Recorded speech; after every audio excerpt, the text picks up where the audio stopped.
Doctor Babasaheb Ambedkar 134వ జయంతి వేడుకలను పురస్కరించుకుని Singareni RG one యాజమాన్యం ఆధ్వర్యంలో డీజేఎం పర్సనల్ డి కిరణ్ బాబు అధ్యక్షతన డాక్టర్ బిఆర్ అంబేద్కర్ జయంతి వేడుకలను ఘనంగా నిర్వహించారు.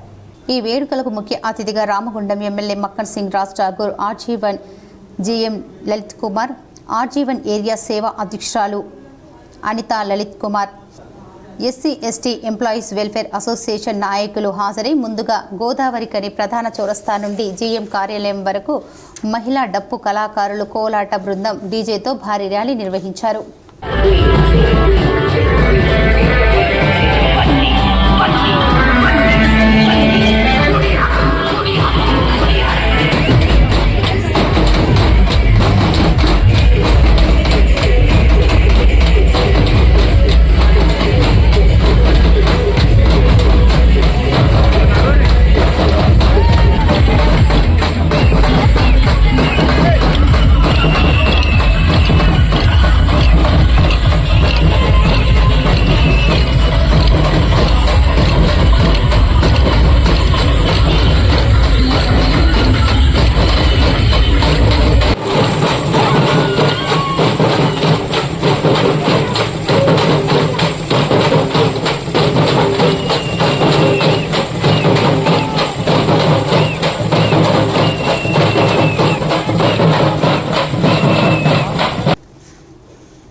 జీఎం కార్యాలయ ఆవరణలోని డాక్టర్ బిఆర్ అంబేద్కర్ విగ్రహానికి ముఖ్య అతిథులుగా ఎస్సీ ఎస్టీ బీసీ సంఘం సభ్యులు, వివిధ శాఖల ఉన్నత అధికారులు పూలమాలలు వేసి నివాళులు అర్పించి జెండా ఆవిష్కరించారు. అనంతరం ప్రత్యేకంగా ఏర్పాటు చేసిన సభా వేదిక వద్ద అంబేద్కర్ ఆశయ సాధన కొరకు ప్రసంగాలు చేశారు. ఈ సందర్భంగా భారీ కేకులు కోసి అందరికీ శుభాకాంక్షలు తెలిపారు. ఈ సందర్భాన్ని పురస్కరించుకొని సింగరేణి సాంస్కృతిక కళాకారులు, మహిళల నృత్యాలు, గీతాలు ఎంతగానో ఆకట్టుకున్నాయి.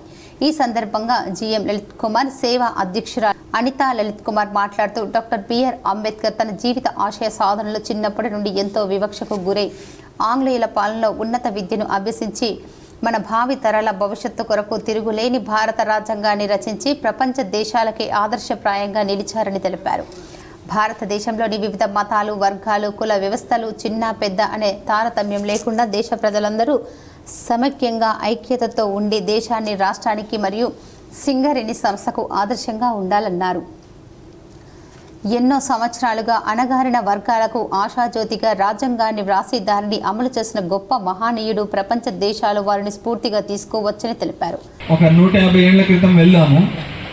ఒక చిన్న పిల్లవాడు స్కూల్కి పోతే నీళ్లు తాగలేరు, ఎందుకంటే అది కొంతమందికి మాత్రమే ఆ నీళ్లు తాగడానికి పరిమితం.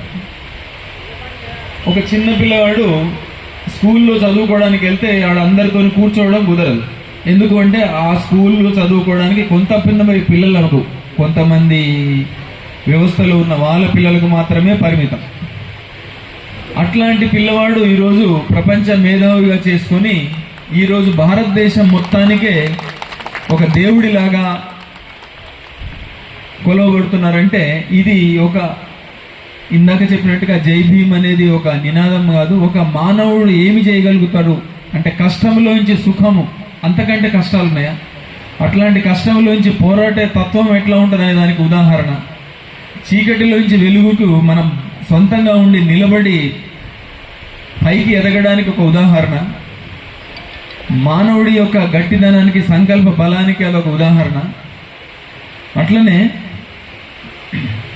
అంబేద్కర్ గారు ఇందాక అనితా మేడం కూడా చెప్పారు, ఎక్కడైతే లేడీస్ చిట్ట చివరి లేడీస్కి ఎవరైతే హక్కులు కల్పించినాడే మనకు స్వాతంత్ర్యం వచ్చినట్టు, అట్లనే ఒక సమాజం కానీ ఒక దేశం కానీ అభివృద్ధి చెందిందా అంటే ఎప్పుడు అంటే అతి చిట్ట చివర ఉన్న వ్యక్తి వరకు ఆ న్యాయము చేరిన నాడే అది ఒక దేశం డెవలప్ అయినట్టుగా మనం అనుకోవాలి. అట్లనే ఈ సమాజ స్థాపనలో కూడా మనము ఇంకా పురోగతి సాధించాల్సిన అవసరం ఉంది. సందర్భంలో అందరికంటే ముందర మనం ఓటు హక్కు కల్పించుకున్న మన ఘనత మన అంబేద్కర్ గారు పొందిన రాజ్యాంగం వల్ల మాత్రమే కుదిరింది. ఇప్పటికీ కూడా చాలా దేశాల్లో ప్రైమ్ మినిస్టర్లు కానీ ప్రెసిడెంట్లు కానీ లేరు. ఉదాహరణకు అమెరికాలో ఇప్పటి వరకు లేడీ ప్రెసిడెంట్ అనేది కాలేదు, బట్ మన ప్రెసిడెంట్ ఆల్రెడీ ఒక లేడీ అయిన సందర్భం ఉన్నది.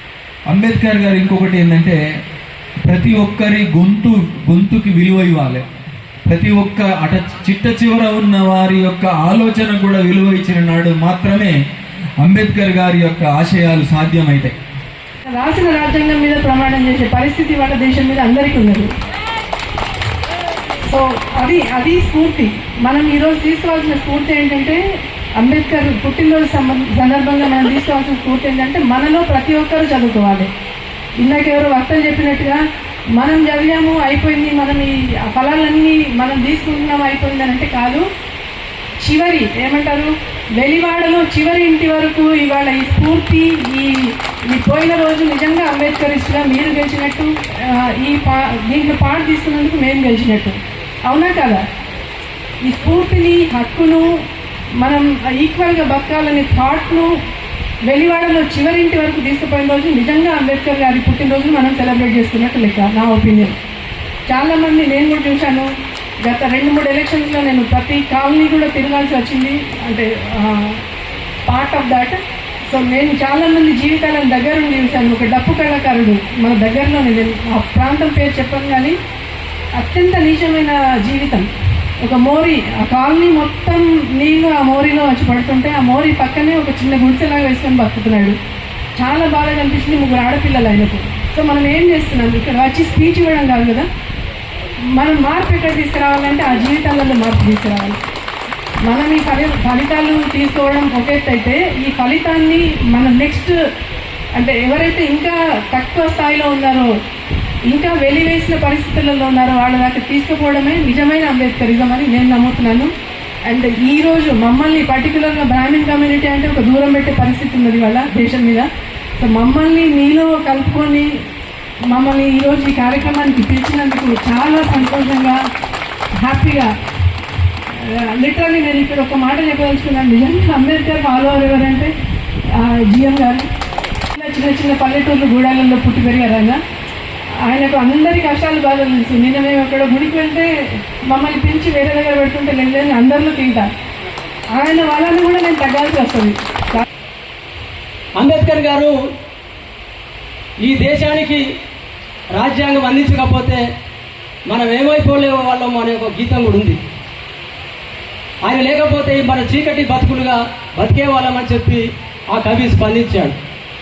వివిధ సంస్థానాలు, వివిధ రాజ్యాలు, రాజులు ఉన్న కాలంలో 200 సంవత్సరాల పైచిలకు ఇంగ్లీషు దొరలు మనల్ని పరిపాలించిన తర్వాత స్వాతంత్రం ఇచ్చిపోతే మనం ఏం చేయాలో పాల్గొని పరిస్థితుల్లో 2 సంవత్సరాల పైచిలకు శ్రమించి శోధించి అనేక దేశాల రాజ్యాంగాలను పరిశీలించి మనకు ఒక మహత్తరమైనటువంటి లిఖిత గ్రంథం, లిఖిత రాజ్యాంగం, అత్యుత్తమ అతిపెద్ద లిఖిత రాజ్యాంగాన్ని అందించిన వారు మహానుభావుడు అంబేద్కర్ గారు.